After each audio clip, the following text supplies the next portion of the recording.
علی بھائی دوسرا سوال یہ ہے کہ مجھے کیسے پتہ چلے گا کہ اللہ تعالیٰ میری نمازیں اور باقی عبادات قبول فرما رہا ہے اور وہ مجھ سے راضی ہے؟ اس کا کوئی دنیا میں تو تھرمامیٹر نہیں ہے، ٹھیک ہے جی. پیغمبر کی غیر موجودگی میں تو کسی کے بارے میں یہ ڈیسیژن دینا امپاسبل ہے، کیونکہ یہ غیبی خبر ہے نا. نبی علیہ السلام کے زمانے میں بھی کئی لوگوں کو نیک سمجھا گیا اور ان کے ساتھ کیا معاملات ہوئے ہیں. بخاری مسلم میں حدیث ہے کہ ایک بڑا بہادری کے جوہر دکھا رہا تھا میدان جنگ میں. نبی صلی اللہ علیہ وآلہ وسلم نے فرمایا یہ دوست کی ہے. ایک صحابی کہتے ہیں مجھے وسوسہ آیا یہ کیسے دوست کی ہو سکتا ہے، تو اتنے جوہر دکھا رہے ہیں. تو میں اس کے پیچھے لگ گیا تو دیکھا اینڈ پہ اس نے خودکشی کر لی، تلوار زمین پہ کھڑی کر کے زخموں کی تاب نہ لا سکا تو اس نے اپنے آپ کو قتل کر لیا. تو وہیں سے انہوں نے نعرہ لگایا صدق رسول اللہ صلی اللہ علیہ وآلہ وسلم، نبی علیہ السلام نے سچ کہا تھا. تو پھر آپ نے فرمایا بلال اٹھو اور اعلان کر دو کہ آخرت کا دار و مدار خاتمے کے اوپر ہے، اور بعض اوقات اللہ تعالیٰ فاسق سے بھی دین کا کام لے لیتا. تو نبی علیہ السلام کی موجودگی میں بھی نہیں تھا پتہ چلتا جب تک نبی علیہ السلام کو اللہ وحی کے ذریعے نہ بتا دے اور آپ امت تک. آج تو ویسی کوئی ڈیسیژن نہیں کر سکتا. بہرحال بخاری اور مسلم کی حدیث ہے میں اپنے بندے کے گمان کے قریب ہوں. آپ پوری کوشش کریں اللہ سے اچھا گمان رکھیں، آپ کے لیے معاملہ ہو جائے گا آسان. بخاری مسلم میں حدیث ہے نبی علیہ السلام ایک دفعہ ایک جنازے پہ گئے تو وہاں آپ کی عادت تھی کہ جب دفنانے میں تھوڑا ڈیلے تھا تو آپ لوگوں کو وہ قبرستان میں واز کرنے لگ پڑے. اور آپ نے فرمایا یہ حدیث آپ کو شروع میں ہے نا مشکات میں عذاب قبر والے چیپٹر میں مل جائے گی، اور اس کے راوی مولا علی ہیں. وہ کہتے ہیں نبی علیہ السلام وہاں بیٹھے ہوئے تھے، آپ صلی اللہ علیہ وآلہ وسلم نے فرمایا جس کا تمہارے لیے جنت جس کی مقدر ہے وہ اللہ نے لکھ دی ہے، اس نے جنت میں ہی جانا ہے چاہے جو مرضی ہو جائے، اور جس کے لیے دوزخ لکھی جا چکی ہے اس نے دوزخ میں ہی جانا ہے چاہے جو مرضی ہو جائے. اب وہاں ہم بھی بیٹھے ہوتے تو ہم کہتے جو کوئی حضرت علی نے کہا، انہوں نے کہا یا رسول اللہ اگر یہ لکھے ہی ہوا ہے تو ہم کیوں اتنی مشقت اٹھا رہے ہیں، پھر ہم اپنے لکھے ہوئے اعتماد پہ اعتماد نہ کر لیں. یہ میں نے مسئلہ تقدیر والے لیکچر میں یہ ساری حدیث کور کی ہے، مسئلہ 104ABC میں 104ABC میں آپ صلی اللہ علیہ وآلہ وسلم نے فرمایا کہ نہیں تم کوشش کرتے رہو، تم میں سے جو جنتی ہوگا اس کے لیے جنت والے کام آسان ہوتے جائیں گے، اور جو دوست کی ہوگا اس کے لیے دوست والے کام آسان ہوتے جائیں گے. اسیسمنٹ آپ دنیا میں کر سکتے ہیں، جو بندہ خوف خدا رکھتا ہے معاملات کو لے کے چلتا ہے، اسیسمنٹ ہے کہ وہ جنت کے راستے پہ اللہ نے اس کو چن لیا ہے اور وہ چل رہا ہے. وثوق سے تو نہیں کہہ سکتے، کسی کے بارے میں بھی نہیں کہہ سکتے سوائے جن کو بائی نیم نبی علیہ السلام نے بشارت دے دی ہے، عشرہ مبشرہ کو یا اصحاب بدر کو یا اصحاب شجرہ کو اصحاب احد کو، وہ معاملہ علیحدہ ہے. بعد میں تو آپ کی ساری اسیسمنٹ ہے.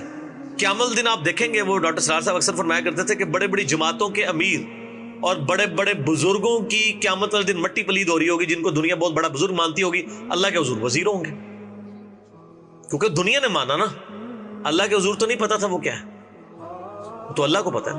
تو دنیا میں آپ صرف اسیسمنٹ کر سکتے ہیں کسی بندے کے بارے میں، ڈیفینیٹلی تو کچھ نہیں کہہ سکتے. باقی صحیح مسلم میں حدیث ہے کہ نبی علیہ السلام سے ایک صحابی نے کہا یا رسول اللہ وسلم بعض کا انسان اچھا کام کرتا ہے تو انسان کو خوشی محسوس ہوتی ہے، تو آپ فرمائیں یہ اللہ کی طرف سے تائید ہے. برے کام کے اوپر دل کے اوپر بوجھ رہنا، اچھے کام کے اوپر خوشی کا اظہار، یعنی دل سے اندر سے آواز آنا کہ بڑا اچھا کیا تو نے، یہ اللہ کی طرف سے تائید ہوتی ہے. کیونکہ مسلم شریف میں حدیث ہے ہر بندے کے ساتھ ایک شیطان اور ایک فرشتہ اٹیچ ہے. شیطان اس کو برائی کی طرف لگاتا ہے اور فرشتہ اس کو اچھائی کی طرف، اس کی حوصلہ افزائی کرتا ہے. ایک صحابی نے جرات کر کے پوچھا یا رسول اللہ آپ کے ساتھ بھی؟ فرمایا میرے ساتھ بھی تھا، لیکن اللہ تعالیٰ نے مجھے اس پہ قدرت دے دی اس حوالے سے کہ وہ مطیع ہو گیا. میرے ساتھ جو شیطان اٹیچ ہے وہ بھی مجھے نیکی کی طرف ہی بلاتا ہے. اسی لیے ہم کہتے ہیں کہ نبی علیہ السلام کے بعد کسی شخص کے لیے آپ یہ دعویٰ نہیں کر سکتے کہ وہ اپنے شیطان سے آزاد ہے، چاہے وہ بڑے سے بڑا امام، بڑے سے بڑا بزرگ، بڑے سے بڑا صحابی، کوئی بھی ہو جائے. آپ ڈیفینیٹلی اس کے بارے میں نہیں کہہ سکتے کہ اس کے کسی معاملے کے اندر شیطان کی دخل نہیں ہے. اور نبی کے بارے میں بھی جو ہمارا عقیدہ ہے وہ بھی ایسا نہیں ہے کہ نبی اپنی طاقت سے بچتا ہے، نبی کو بھی اللہ محفوظ کرتا ہے. قرآن میں نہیں آتا کہ یوسف علیہ السلام کے بارے میں اللہ تعالیٰ فرما رہا ہے کہ یوسف بھی قصد کر لیتا اس عورت کا. میں حیران ہو جاتا ہوں یہ پڑھ کے. عصمت انبیاء پہ مسئلہ 88A اور 88B دیکھ لیجیے آپ میرا. عصمت انبیاء کا جو عقیدہ پبلک میں مشہور ہے نا، یہ عقیدہ ٹھیک نہیں ہے. لیکن اس عقیدے کو اتنا راسخ کر دیا گیا، آپ اس کے خلاف آواز اٹھائیں نا تو لوگ آپ کو گستاخ رسول کہنا شروع کر دیں. یہ جنجوعہ صاحب بھگت رہے ہیں یہ کچھ، ٹھیک ہے. وہ یہ تو قرآن پاک یہ یاد لے کے لوگوں کے سامنے گئے کہ بھئی قرآن پاک میں تو انبیاء کی لغزشوں کا بیان ہوا ہے. آپ نے معصومیت کا کیا عقیدہ دیا ہے؟ معصومیت کا یہ والا عقیدہ نہیں ہے جو پبلک میں مشہور ہے. معصومیت یہ ہے کہ اللہ تعالیٰ ان کی اسپیشل پروٹیکشن کر دیتا ہے. اب مجھے بتائیں اگر ایک بچے کو ایک عورت نے لے کے پالا ہو, اس بچے نے تو ہمیشہ اس کو ماں کی نظر سے دیکھا ہے نا, اس کے ذہن میں کبھی بھی اس عورت کے بارے میں برا خیال نہیں آئے گا, اگرچہ وہ غیر محرم ہے, لیکن ظاہر ہے وہ ماں کی نظر سے ہی اس کو دیکھ رہا ہے نا. جیسے ہم اپنی پھوپھیوں کو اپنی چلے پھوپھی تو محرم ہے, اپنی مامی جو بوڑھی ہے وہ تو غیر محرم ہے نا, چچی بھی غیر محرم ہے, ہم کبھی نیگیٹو نظر سے تو نہیں دیکھ رہے ہوتے. لیکن قرآن میں آیا کہ جس عورت نے حضرت یوسف کی پرورش کی ہے ماں کی حیثیت سے, وہ جب بند سنور کے ان کو برائی کی طرف بلا رہی ہے, اور اللہ کیا کہہ رہا ہے, اس نے یوسف کا قصد کیا, یوسف بھی اس کا قصد کر لیتا اگر اللہ کی نشانی نہ دیکھتا. سمجھ سے باہر ہے کہ وہ اپنی ماں کا قصد کر لیتا, ماں تو تھی, ماں کی نظر سے دیکھا. یعنی عورت کا فتنہ اتنا بڑا ہے, اسی لیے نظروں کی حفاظت کا اور یہ معاملات کا کیا گیا. میرا مسئلہ نمبر 161A ہے, نظروں کی حفاظت اور غض بصر کے اوپر ڈیٹیلڈ 17 حدیث بخاری مسلم سے میں نے اس حوالے سے بیان کی ہیں. یہ بہت بڑا فتنہ ہے اس حوالے سے. ٹھیک ہو گیا جی. چلیے بھائی, اسی میں ضمن اور اس میں وہ حدیث میں مسلم شریف کی دوبارہ کوٹ کر دوں کہ آپ علیہ السلام نے فرمایا کہ مومن کے لیے گناہ ایسا ہے, چھوٹا سا گناہ بھی گویا اس کے سر پہ کسی نے پہاڑ رکھ دیا, اور منافق کے لیے ایسا ہے کہ ایک مکھی تھی بیٹھی تھی اڑا دی. ہوں تسی ذرا پہلے سوال لاؤ نا جڑے پوچھتے ہو کہ کیڑا چھوٹا وڈا ہے. میں کہنا جی بندہ اس تو پہلے تے جناب جڑا نا کرنا تو دھواں نکلنا چاہیے سوال کرنے تو پہلے کہ چھوٹا کیڑا تے وڈا کیڑا ہے. بھائی گناہ گناہ ہے, دیٹس آل. اسی لیے قرآن پاک میں ان چیز کی تفریق نہیں کی گئی نہ حدیث کے اندر. میں آپ کو چیلنج کرتا ہوں کہ قرآن و حدیث میں صرف کبیرہ گناہ گنوائے گئے ہیں, چیپٹرز بھی بنے ہوئے ہیں نا حدیث کی کتابوں میں, اس میں بھی آپ دیکھیں کبیرہ گناہوں کا بیان, صغیرہ گناہوں کا بیان کوئی بھی چیپٹر ہی نہیں ہے اس کے اندر, کہیں بھی نہیں ہے, کیونکہ گناہ ہے ہی گناہ ہے. کبیرہ بتایا گیا کہ گناہ سے تو بچنا ہے, کبیرہ کا اتنا ذرا زیادہ دھیان نال بچنا جائے, اس لیے چھوٹے گناہوں کی لسٹ نہیں بنائی گئی ہے. سمجھ آئی بات کی؟ ورنہ لوگوں نے کہا ایسے اے کر لو. ہاں قرآن میں ہے کہ جو بڑے بڑے گناہوں سے بچتے ہیں الا اللمم, ہاں چھوٹے بہت. الا اللمم کیا ہوتا ہے؟ الا اللمم یہ ہے کہ انسان سے بعض اوقات یعنی بے دھیانی میں کسی کا دل دکھا دیا, انٹینشن نہیں تھی. یعنی بیوی نے کوئی بات کی اور آپ کسی اور موڈ میں بیٹھے تھے اور آپ کہتے ہیں چپ کر جا اس ٹائم, یہ گناہ ہے. دل دکھا دیا نا, لیکن آپ کی انٹینشن نہیں تھی. چلے آپ کو صغیرہ گناہ بتا دیا, یہ صغیرہ گناہ ہے. ٹھیک ہو گیا؟ تو اس سے بچیں, یہ نہیں کہ کرنا شروع کرتے ہیں, ورنہ آپ کی بیوی بھی اس ویڈیو کو دیکھنے کے بعد کرنی شروع کر دے گی کہ خیر ہے چھوٹا ہی بھائی معافی مانگ لیں گی. لیکن ایک بندے کی عادت ہے کہ وہ ہر معاملے میں اپنے بیوی کے ساتھ لڑتا ہے, اس کو گالیاں دیتا ہے, تو پھر یہ کبیرہ گناہ ہے, چھوٹا نہیں رہا. اور صحیح مسلم میں حدیث آپ صلی اللہ علیہ وسلم نے فرمایا, اے میرے صحابہ جانتے ہو مفلس کون ہے؟ صحابہ نے کہا یا رسول اللہ ہم تو مفلس اسی کو سمجھتے ہیں جس کے پاس دنیا کا مال و متاع نہ ہو. آپ نے فرمایا میری امت کا مفلس وہ ہے جو پہاڑوں کے برابر نیکیاں, روزہ, حج, زکوٰۃ کی لے کے آیا قیامت والے دن, لیکن اس حال میں آیا کہ دنیا میں کسی کا دل دکھایا تھا, کسی کو ڈانٹا تھا, کسی کا خون بہایا تھا,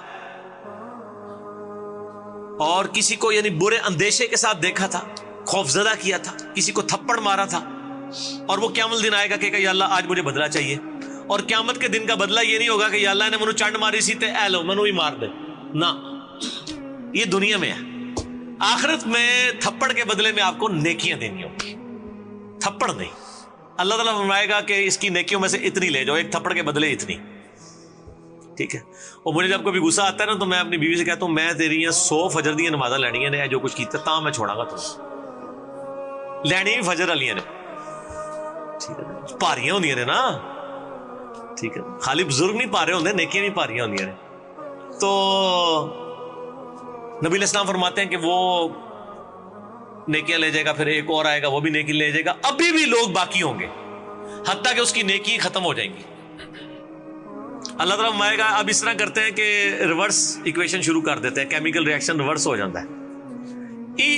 جو لوگ اب حق لینے کے لیے آ رہے ہیں وہ اپنے گناہ اس کے کھاتے میں ڈالتے جاؤ. یہ نیکیاں تو نہیں دے سکتا نا, تو آڈے دے ہو لے کر آنا, میں یہ دے کھاتے چھپاؤ. کرتے کرتے کرتے اس کو اوندھا منہ دوزخ میں پھینک دیا جائے گا. تو یہ معاملہ اتنا خطرناک ہے. ٹھیک ہو گیا؟ اچھا علی بھائی, اس میں یہ بھی ایک بات ہے ضمن کہ عبادت میں سکون آ جاتا ہے اس حوالے سے. کیا؟ یعنی کہ قبولیت عبادت میں سکون تو ہندوؤں کو بھی مل رہا ہے، سکھوں کو بھی مل رہا ہے، قادیانیوں کو بھی مل رہا ہے، آپ ذرا ان سے پوچھیں، ٹھیک ہے؟ جو مزارات پہ جا رہے ہیں ان کو بھی سکون آ رہا ہے، وہ ماحول ہی اتنا زبردست ہوتا ہے، بالکل کھلا ڈلا ماحول ہوتا ہے، آواز چل رہی ہوتی ہے، تو وہ آپ کو ملتا ہے، اس سے تو کوئی فرق نہیں پڑتا۔ وہ تو گورا جب بیچ کے اوپر کپڑے اتار کے سن باز لے رہا ہوتا ہے، وہ بھی سکون انجوائے کر رہا ہوتا ہے، سکون کے ساتھ تو تعلق ہی نہیں ہے، ٹھیک ہے؟ ہاں علمی سکون کہ آپ کا ذہن سیٹسفائی ہو کہ میں جو کچھ کر رہا ہوں یہ ٹھیک ہے، یہ گورے کو نہیں ملے گا، یہ قبر کے پجاری کو بھی نہیں ملے گا، یہ صرف اس کو ملے گا جس کے پاس دلائل ہوں گے کہ میں کتاب و سنت کے اوپر چل رہا ہوں کہ نہیں۔ اسی لیے میں کہتا ہوں کہ اپنی اپروچ کو آپ علمی اپروچ رکھیں، جذباتی نہ رکھیں۔ اور وہ غامدی صاحب کا جملہ مجھے بڑا پسند ہے کہ انہوں نے کہا کہ عبادت کرو تو صرف اللہ کی، اور عقیدت رکھو تو صرف محمد رسول اللہ سے صلی اللہ علیہ وآلہ وسلم، باقی کسی سے آپ عقیدت نہ رکھیں، اور وہ عقیدت بھی علمی ہونی چاہیے جو قرآن پاک میں سورہ یوسف میں آیا، نبی علیہ السلام فرما دو میں اور میرے صحاب علی وجہ بصیرت اس دین کے اوپر ہیں، اندھے بن کے نہیں ہیں، ٹھیک ہے؟